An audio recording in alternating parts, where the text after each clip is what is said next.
Okay, well, it's time now for Nonprofit Problem Solver, episode 22. Welcome, everyone. My name is Kev Kide. I'm your host, and I have as my guest today Allison McIntosh, who's a life coach, and we're going to be talking about why we feel like we're always running out of time. Hello, Allison. Hello. Thank you for having me. Yeah, I'm looking forward to this conversation. Just before we get going, just to remind people, they're all on mute and so on. Obviously, it's a live Zoom call, so we are recording the podcast, but you can light up the chat and have questions, make comments as much as you like, and we will try and fold them into the conversation as best we can. So, Allison, this is a huge question. It's obviously not just for folks in nonprofits, but the reason I really wanted to have you on to talk about this is because something that's very familiar in nonprofit circles is the scarcity mindset.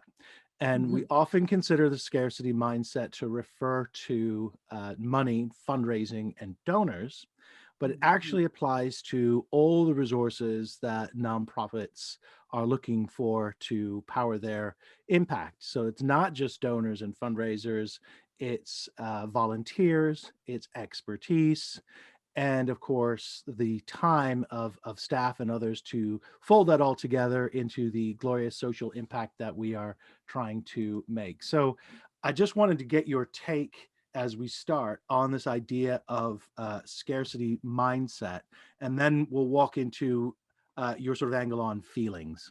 How's that? Sure, sounds good. You want me to go ahead and get started? Yeah. So scarcity mindset. So let's talk about that, specifically with regard to time, but how that, I know, obviously it makes people, feel a particular way as soon as you realize or start working from this notion that there's not enough. Mhm. It powers your view of what to do next. Absolutely. Yeah, we have the most incredible ability to change how we look at things with our mind.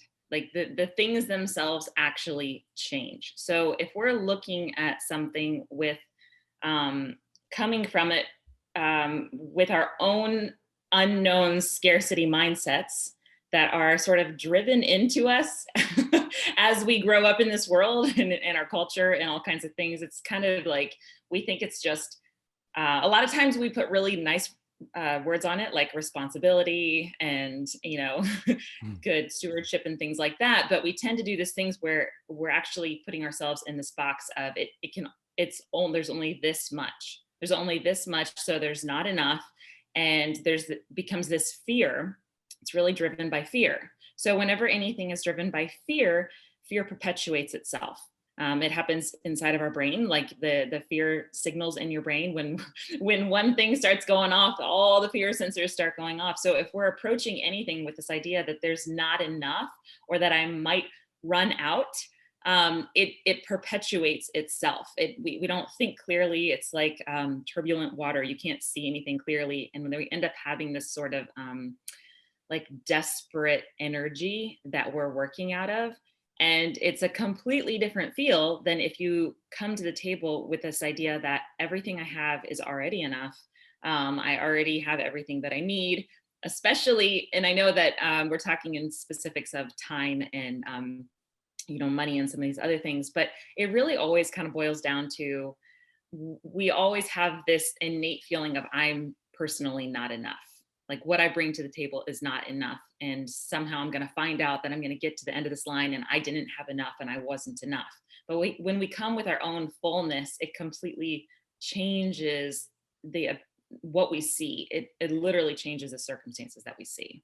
Right. Okay. So there's a lot there. Let me sort of see if I can rephrase this slightly. So when you're talking about this notion of fear reproducing itself, is that basically like being stressed about being stressed?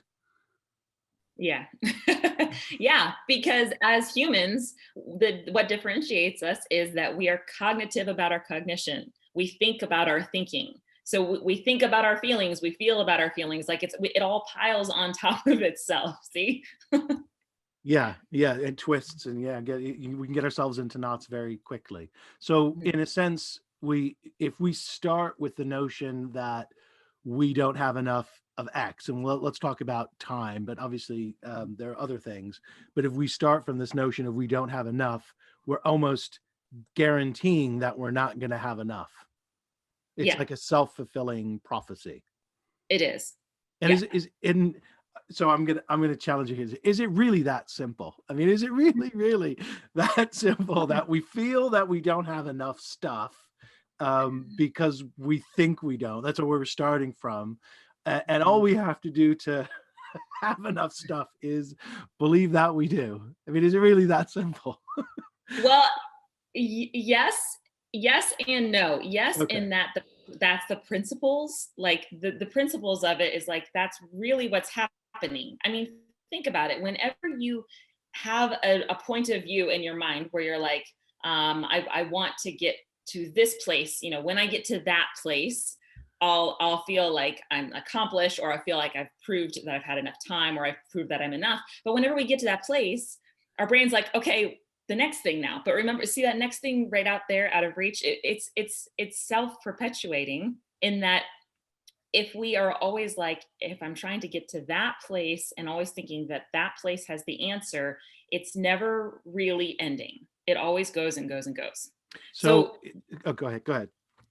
yeah, so it's almost like um it's almost like when you can start to have the mindset of I'm good with where I am right here. I'm good with what I have, and it's almost like the ability to have is something we have a hard time with. And some people call this mindfulness, and some people call this like being in the moment, right? But Mhm. it's this concept of it's okay, it's enough. What's here right now is enough. That is not simple. That's not something we're trained in. So we have to train ourselves in like this different direction. And that's where it's like, how can it really be that simple? Well, it's that simple, but it's also like it's a different muscle we're learning how to use. It's a different vision that we're learning how to have. And I guess because we are actually living life, we feel like life is in motion and we're Mhm. always looking ahead to the next thing. I mean, let's face it, nonprofit folks are I wouldn't necessarily say all A-type personalities, but go-getters want to change the world is a big lift.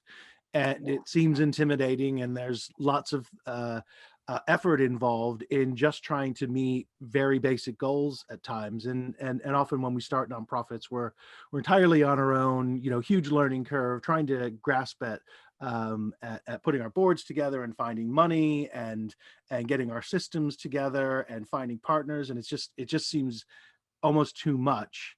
So we naturally say, okay, as soon as I get to this next threshold, if I get this done this month, for example, then I can take a break or feel like I've accomplished something or what have you. But what you're saying is, in a sense, we have to live in the motion as though we're still. Yeah. In more of awareness. Okay. It's like a constant tuning into a different frequency. So not so much that we have to be just still and meditative all the time, but more that um, what we're choosing to turn our brain to is the frequency of a higher energy. And it's like we can tune ourselves into a satisfaction. We can tune ourselves into an enoughness. We can tune ourselves into like when you even just what you described sounds quite exhausting. Yeah. Right, I gotta get to this thing, I can sing. Like, if that is what you're tuning your brain into, then that is the stress that you are always going to feel. But if you just step back and look at it for a second and and think about, okay, I can feel how I want to feel right now, not necessarily having to wait to give myself permission when I achieve XYZ, right? It's learning how to be in those process steps that things start to become a little bit clearer. Like, why does it need to be in this specific box of Like, why am I overstuffing my time? Like, does it have to be that way, or could it be a longer stretch of time? Our thinking gets a little bit clearer when we're not putting that desperation of getting like how we're going to feel when we get to that point into the mix. Okay, so what I hear you saying is that the challenge for us cognitively is that for us to adopt this approach, we need to shift our self-talk to ways that seem counter to what we've been told all our lives. Yeah, Right? I know. I Yeah, know. which is what, in other words, well, this is why it's hard, because we have to say stuff to ourselves which doesn't feel right. And again, if the whole notion of it is that we haven't given ourselves permission to feel a particular way, again, we've got this barrier against changing that self-talk because we haven't given ourselves permission to feel a particular way. So again, it's sort of, I guess it's another way it reinforces. Karina Yeah. in the chat has brought something up about specifically about applying learning, but it's a general point, I think, around planning. So you talked about taking a step back in perspective, and and I know I talk to a lot of people about in coaching that take this step back and let's have a look at what's going on here. That sometimes itself feels Yeah. like a luxury, and it's important to use Yep. that perspective um, productively. How do you incorporate this notion of planning and slotting action that is future? You can't do it right now, and how does that gel with this idea of living in the moment? Can you give me an example? Well, the one that Karina put in the chat was about applying the learning. So she, I'll put words in her mouth and imagine that she's gone and done a course or took some time out to do some specific learning, and is challenged then to apply that learning. Okay. Does that make sense? Yeah. Is the place where is the sticking point, like I hear the information but I can't see how to translate that into my life, or is the sticking point a time issue? Where is the exact? Can we look at both? Sure. Yeah. Yeah. Because I think it's a very common a common question. It's how to fit it in, but then also even if you knew that, you need to have the time. So those sometimes it's both of those things. Mhm. Yeah. Well, so I don't know what particular thing would be the information you're inputting into yourself, right? But I know I know for myself, when I started having a really big shift into being able to be in this more present enoughness mindset, a lot of it started happening by putting less input into my head because we have this thing, a lot of us do, where we are information junkies, and we're like, I just need to get all the information that I can, and I'm constantly pulling it in, pulling it in.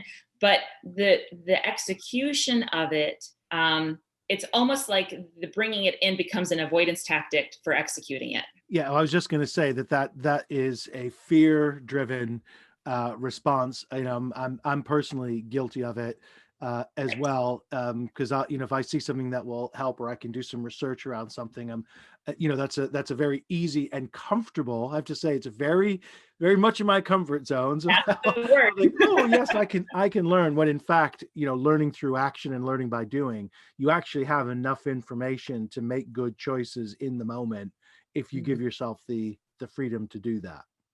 I would actually challenge you all to take like a little bit of a hiatus from bringing information in and just seeing, especially like, we're just so addicted to it now. I can look up any information in an instant on my phone. So we lose this self-trust. We lose this like actual muscle of asking our brain for the information. And chances are you have everything that you need already. You've already input a lot of the information. And then it's a matter of accessing it by truthfully just asking your brain in So that moment. so What? sorry, I was just going to make a point here because again, this challenge that you've raised about giving yourself permission to feel like you have enough. We talked about this Mhm. being a challenge. It runs counter to sort of how we've been raised, how our culture operates. Right. So for us to do that requires a bit of courage and a bit of self-trust. And Yep. yet, what you just said about the fact that we've got our fingers, all this information at our fingertips. We often play a game in our house where it's a Google-licious question. We just Google it. It's like we always find it. It's Google-rific. Yeah, let's go and ask. So rather than process any thought ourselves, we just look to our Mhm. phone or our computer and say, well, someone actually already knows. Someone's already done this work, so let's go in. And actually, some of the sources aren't necessarily trustworthy as we keep learning. But the point being, we are not we're this information addiction. Mhm. Our acting as information junkies reduces our self-trust, reduces Absolutely. the self-trust that we actually need in Mhm. order to feel present in the moment. Yeah. I think self-trust is one of the biggest things that we should be actively engaging in and working on, because the more that you just pause yourself when you're like, let me run to the experts. They just look at that for a second. You're assuming that person is the expert. You're assuming you are less than. You're assuming that person knows more than you. You're assuming your own void. What if you already have pretty much everything? I'm not saying like don't go look up stuff at some point, but we have to develop a muscle in the other direction. We're just way too accustomed to it. We got to like just eliminate that, like take a fast from it or something and start just trying it on. What would it look like to just be in any moment and not have that urgency to immediately feel like I don't know what I'm doing, or I don't have what I need, or I can't do this, and just stop for a second and question that part of your brain and think, well, wait a minute, what if I do know? What if I already know what to do here? Because usually what you already know is the simplest, most enjoyable, the thing you're already yearning for in your direction, in your specific wiring, and your passion. And that's what you want to be leaning into with any work that you're doing anyway. Right. Okay. So I think that's quite powerful, and I'd What do you love think to about that? hear how people listening are absorbing this gold dust here from Allison. It's in some senses, I can see it entirely consistent with the with a culture that's quite common in nonprofits about trusting yourself and doing the best you can and working to your purpose and so on. But on the other, again, it just relies on such it runs counter to the idea of what we've been told, and knowing that you can't know anything. We should be willing to seek for help. We should also exercise humility, admit what we don't know. It's how do you balance that, and that sort of tension between um, seeking help and not seeking help. Like, is there a way of working out when the right time to do that is, or I think this is where I really rely on. I think feelings are just such important signals in our body. there was a point When we had to we get to the when feelings bit. Sorry about this is it, right? it had to get here, you know this. So if there is any kind of, I always say that there's kind of two ways of operating that are happening at any given time that we can be in. And it's operating out of fear or operating out of love. Okay. Okay. And so if fear based things are things that are like urgency, in the sense of like a stressed pressure, like how, and this comes from that, like not enough stuff. And then what happens so much of the time is we're like, it gets this like knot in our chest, and we're like, oh my gosh, I'm Like I'm not going to know something or here, or I'm not going to do this right. That's usually what a lot of it is. I'm not going to do this right, as if there's only one specific right way to do Yeah. something. Or what if I I'm not make a going to do this mistake? right. Then yeah, and then what if I make a mistake, and then how can I handle that rejection, and how can I handle the disappointments or things that come with that? I won't be able to, so I have to make it perfect. Any perfectionists in here? I have to make it perfect. I have to do it just right. And a lot of times it's like, well, I can only know if it's just right if someone else has told me. Like that's where that self-trust is lacking. Hmm. So those are the situations that you look for. If you're feeling this lack of the ability to problem solve yourself, or you need someone else to validate like your information or your way of doing something for you, that's coming out of fear. On the other hand, if you're like, no, I trust myself and I listen to myself and I ask my own brain first and I see if I can problem solve first. And there's still information like it's kind of bare bones and I don't have enough of. I would like to know more information. And here's where I want to look for it. That's a loving way to come at something. It's not from a void of yourself. It's from a more neutral perspective of what you have and what you don't have. You see? Yeah. So Does so that make sense? the self trust is linked heavily to self love. Is I think Absolutely. short way of saying it. And in terms of the information gathering, I I think what you're basically saying, I'm just trying to sort of boil this down to a pithy rule, if you will, or a rule of thumb. Something is have a go, and you'll learn. You actually know more than you do know. But when you do run into a problem, you can get help on that specific problem. Whereas if you don't start until you have the full big picture, you have so much information to seek out that it takes a long Mhm. time, and it's that in itself is overwhelming. Yeah, absolutely. And it's not necessarily a better way. We have this thing in our head like that's a better way of doing something. Like that's the correct. If I could just have all the pieces of the puzzle all fit into place perfectly, then everything will just run the way I want it to. And and nothing ever works like that in life. It's always about the process. It's always about the starting it and just beginning it and trying Right. it. It's not like baking a cake or baking bread where there's it's been done for hundreds of years, and there's basically proven ratios of flour, Right. sugar, and and you can predict what's going to happen. We're much more fluid, much more variable. The it's almost like the problem and the solution are literally fluid. They take the shape of their container. Yeah. Yeah, and I mean, that's part of the most beautiful thing about being a human and having this experience in the world. Like that's the fun of it.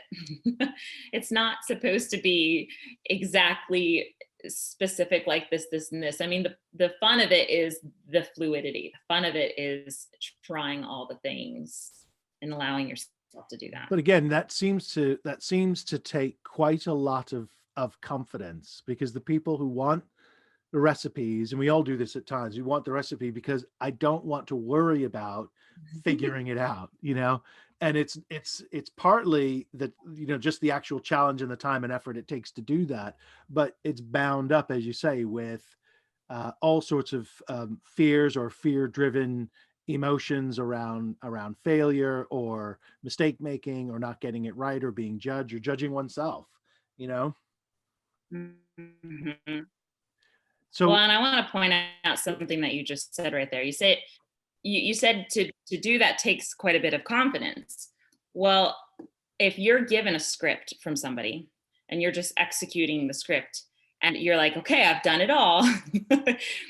By the end of it, what you think is going to happen is that you're going to have confidence, but that's not true because you haven't done the necessary muscle building of building the confidence. So you're still going to feel like kind of left out there, like, but did it really work? Did I do it right? Did I follow the right people? Is this giving me the results I want? You don't build the confidence anyway. Right. Right. Okay. So So basically, what you're saying is something that I love to hear, because I say it too, is be willing to make mistakes and learn from them. As long as you're mhm. trying your hardest, and you're doing your best effort, and being reflective about the mistakes you make, then that's sort of the best you can do. Yeah, it's funny that you say that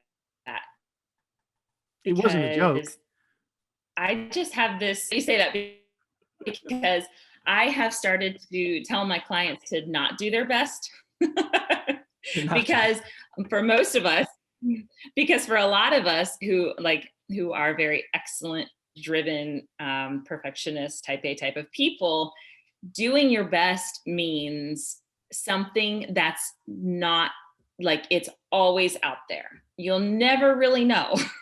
Did I do my best? I don't know. Like, I'm always feeling like I'm trying harder and never really doing it. Why? What? I don't. I tell people to not worry about doing your best because it becomes in itself a chokehold. Like, just do things. Just Just let do. yourself. Right. Um, just do. Just let them. Like, just let it. Let yourself express. Let yourself try things, because the only reason that you don't, and then I wanted to point on this, the only reason that we're afraid of failure, and the only reason that we want to get things perfect, to get to some point and have it all like neat and tidy, tied up with a bow, right? The only reason we want that is because of a feeling. We don't want to feel how we will feel like disappointment, or how we will internalize failure, or how we will feel rejection, and all of that. The thing about that is that you don't actually have to be afraid of the feelings you're going to feel, because you control the feelings that you feel. Right. So, Okay. But what you're basically saying is, don't judge. mm, Don't actually focus on the judgment or even the valuation. Don't rate mhm, things as good about it. Just do them. Is it, mhm. and so are you suggesting a sort of personal mantra of it is what it is? I love that mantra. Yes, but it is but what it is. But also, when you build when you practice self trust, what you can do then is, then whatever is what it is, whatever happens, you can look at that and, like, okay, well, let's just look at it neutrally. What worked? What could I do differently? And you don't have to. And then that's how you hone your process and continue moving. But you don't take that as like, oh, I'm terrible, I should have done exactly perfect like this the first time.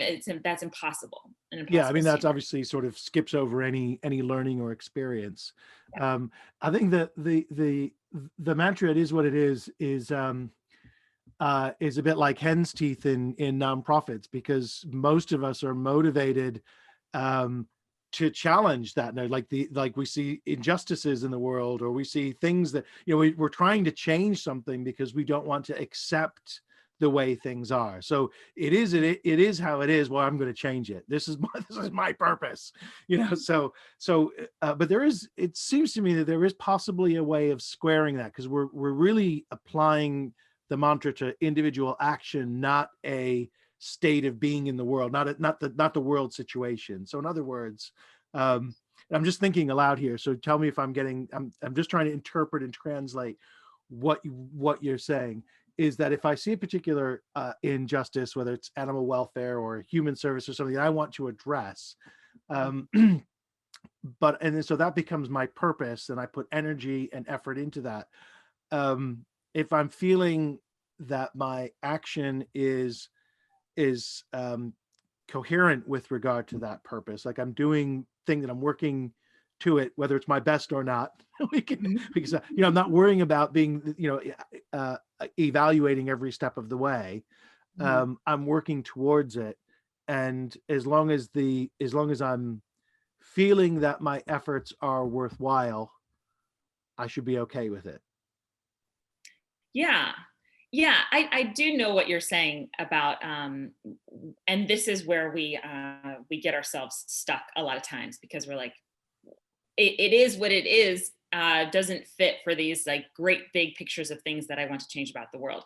And that's true. That's true. We have purposes of things that we want to change. So it's not we always do this, like, it's got to be all this or all that, right? Yeah. It's not, it's both.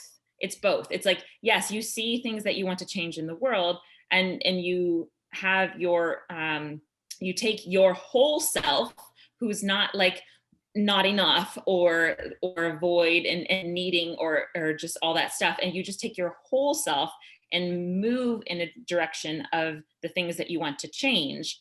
And then while you're doing that, you allow yourself to be human and process and do both the successes and the failures all along the way towards that goal. Yeah. Yeah, I mean, I guess one of the ways I think you can square it is that what nonprofit folks are terrible at. I know a lot of entrepreneurs and people in startup are sort of the same, is sacrificing other things for this higher purpose that we're trying to change the world in some way. So things like self-care falls away. We don't get enough sleep. We don't eat properly. We don't necessarily value some of our relationships. We lean too heavily on some and neglect others, and we lose that balance because we're sprinting to change the world. It's like this, and basically to try and bring that back into balance. I mean, I speak to a lot of folks when I'm coaching around a sustainable approach to that. In order to keep your energy and purpose in changing the world, you have to have a sustainable balance with self-care and relationships and eating and sleeping and that sort of stuff. And one way of doing that is that self-talk and self-trust on what I'm doing is, I have to sort of, I guess, live to fight another day. Mm-hmm. Yeah. Yeah, absolutely. It's something that I think that it's a common thread for humans. I mean, I could see that totally in the nonprofit circles. I totally understand that. But it's also common for just like in general. I see this all the time, and it's you have to kind of check with yourself. That's where I think coming to the thing you want to do with your own wholeness is the key. Because if you're like, I've got to change the world so that I matter. If I've got to change all these things so that I think I'm okay, or I've justified my existence, that's where it gets completely off kilter. Well, So you're it can't, correct. Totally. that can't be reconciled. Yeah. Yeah. Right. I mean, that's sort of like, you've baked failure into it, it seems to me. So this idea of like, we're feeling like we're running out of time is because I guess we've uncovered sort of two elements to it. One is starting from a scarcity mindset, like there's not enough. Mm-hmm. And then the other is even pushing that aside, feeling, having some fear-born or fear-driven emotions around judgment. And are we really doing enough? Is it okay for me to kick back and watch a movie with my kids? Am I letting the rest of the world down? Am I running out of time? And will I be judged for that? Am I judging myself? And so this issue of self respect, self love, and self trust around knowing that we're okay, that what we're doing is fine. Yeah, totally. Because what I like to kind of just show people from time to time, because we can get a little bit narrow focused, right? If you are running to save the world and not being present with your own family, you're still disappointing yourself. Like the things that you're running to try and like not feel that you're trying to avoid, it's already happening right here. We have to find the balance right here. Yeah. And you're also sort of, I guess, creating, needs and voids elsewhere in your life. Exactly. Yeah. Right. Okay. Yeah, this is fantastic. I hope this has been useful for the people listening. What I want to do in the last sort of 10 minutes is try and pin you down a little bit to a couple of relatively simple things. I want to give people some takeaways that Okay. they can start to work on this developing this muscle that you mentioned, this sort of cognitive, sort of like we're rewiring our brain in a little bit. And I know that this is like one of the core things that you do and you work with people. Can you just walk us through just a couple of things? Like if you were giving a talk, and this is, very similar in a podcast, what you could give people to take away, like, here's a couple of things that you could start to do, or questions you could ask yourself, or ways to recognize when this situation is happening. Like, how do you get people to start working out in this way? Yeah. Yeah. Well, the very first thing that I tend to be drawn to is the tuning into what is my body doing. And so the way I used to live, and I can just give you the example right now, the difference. The way I used to live was in this Allison before. Allison 1.0 was this like I felt like the weight of the world was on me all the time. Oh, so and nonprofit people are going to find that very familiar. Yes, especially if you're if like an empathetic person, or a highly sensitive person, or anything like that, where you just or a thinker. I'm a thinker as well. You just have all the things, and you're like, but it's all these things out there, and I don't know how to fix it, and it just feels like this weight. And I used to just feel like my shoulders would be like, bent over like this, and I'd feel all the tension all on my back and my neck, and just always like this, like just hear you describe that. I'm sure that's very familiar to everyone. We all sort of feel like, when your shoulders are curling in. Yeah. So your body tells you things. Your body tells you things. And when you're like that, when you're physically feeling like, oh my gosh, like, what is this, right? It's trying to tell you something is up. Something is going on inside of you, because nobody is making you sit like that. Nobody is like crunching you down, right? It's all something happening internally that's creating that posture. So posture is a really good awareness tool to just kind of be like, okay, if I'm not sitting in my chair feeling relaxed from head to toe, like almost like I just got a massage, if I'm not sitting like that, why not? What are the stressors that I am physically like creating into physical things happening to me? And how quickly can I book a massage? Starting the awareness. I'm telling you, thought work stuff. I had a client tell me once, because I had her do some breathing exercise and some just muscle like relaxation exercises. You can tell your body to be different. You don't have to sit like that. And then like 10 minutes later, we helped find a new thought in her head. And she was like, oh my gosh, I'm more relaxed than when you made me do that with my body. Because your thoughts change how your body is acting. So your body is like the signal. If you're not working with your thoughts and you're just acting out of all your primal brain and all the unintentional thoughts of like, fix it, fix it, fix it, fix it, your body is taking all that on.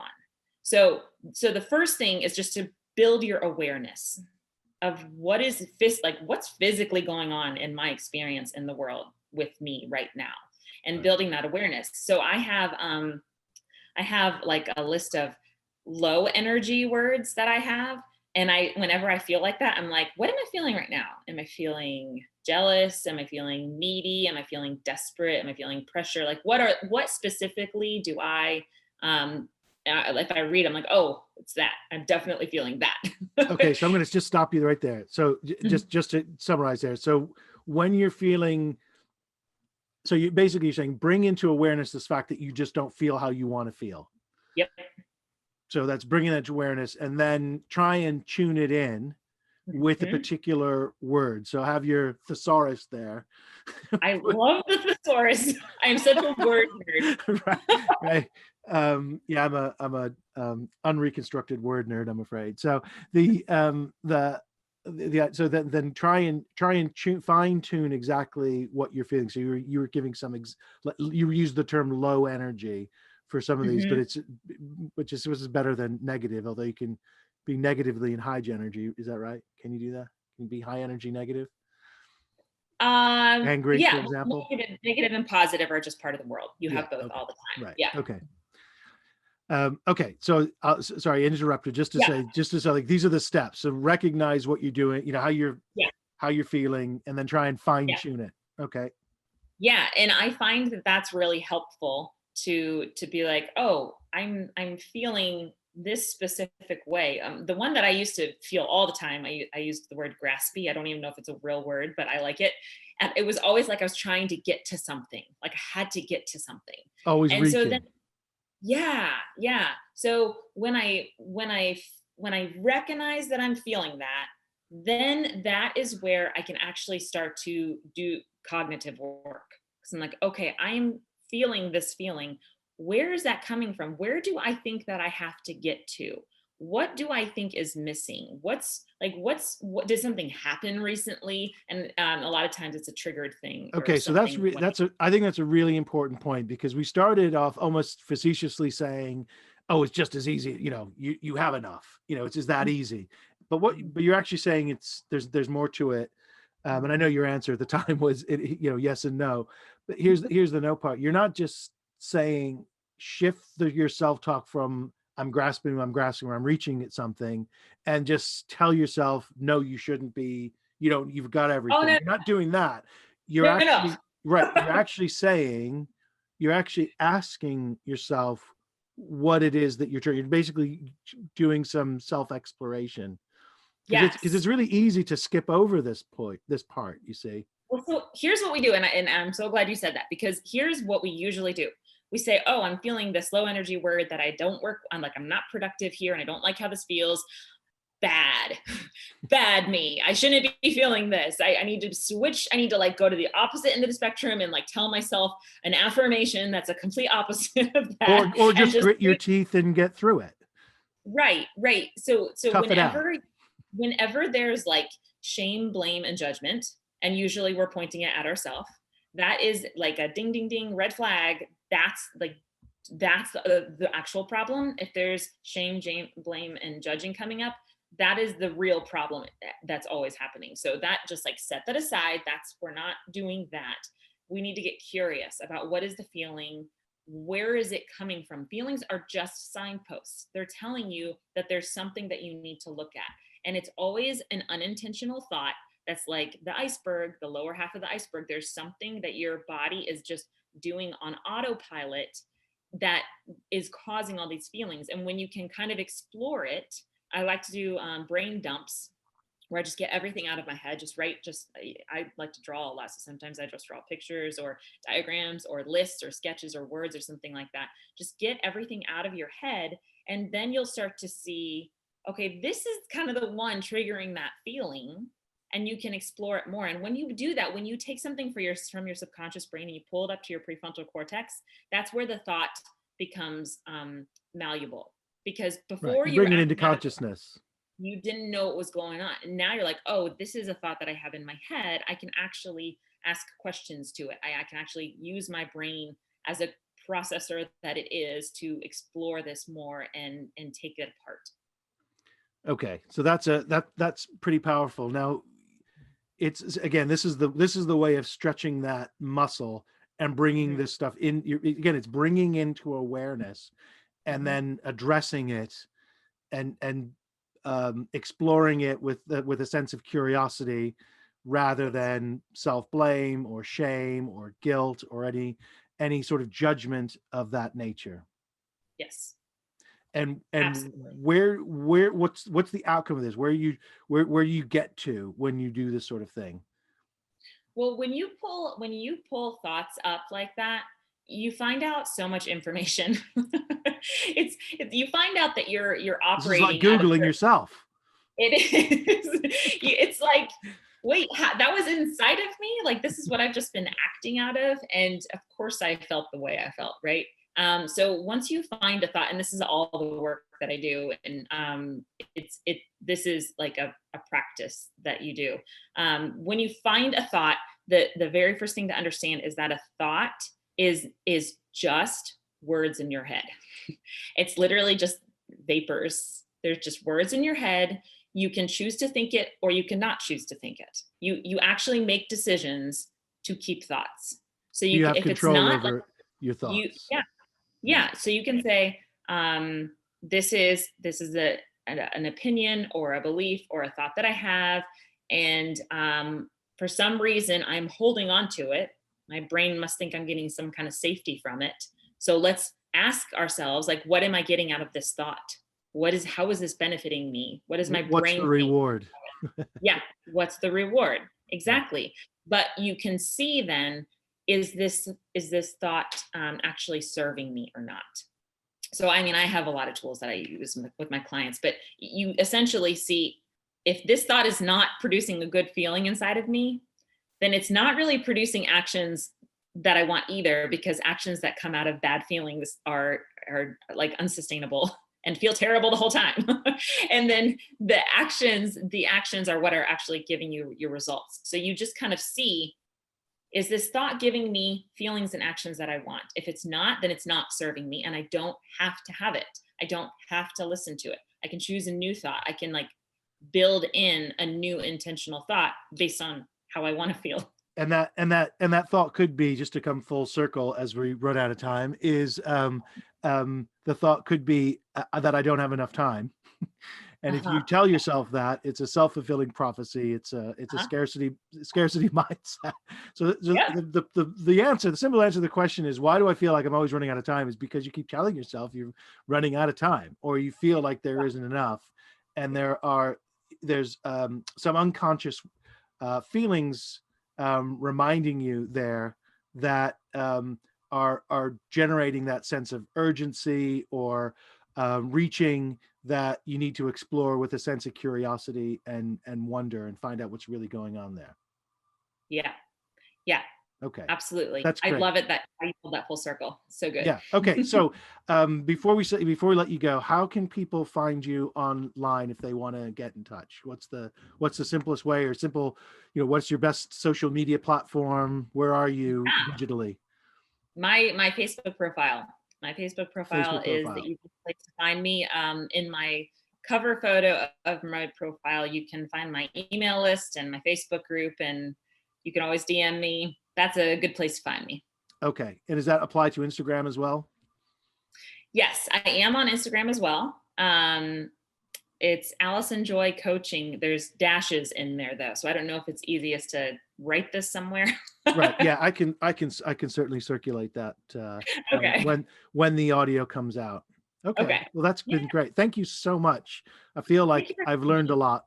And I feel like I've got an excuse to slow down a little bit, Yeah, you do. and some different sorts of working out that I need to do I love it. in addition to my usual exercise plan. Love it. Well, the Um, goal of this one is to make it lighter and easier. Yeah, So, yeah. Okay, well, great. yeah. Thanks everyone for joining. This has been episode 22 with Allison McIntosh. Next week we will be reverting to our usual time slot at 11 a.m. on Wednesday, and that's where we will be from here on out. You can always join live by registering. Find us at nonprofitproblemsolver.com, or the website kevkite.com, and you can find me on most media platforms, one way or another. We'll see you next time. Thanks, everyone. Thank you.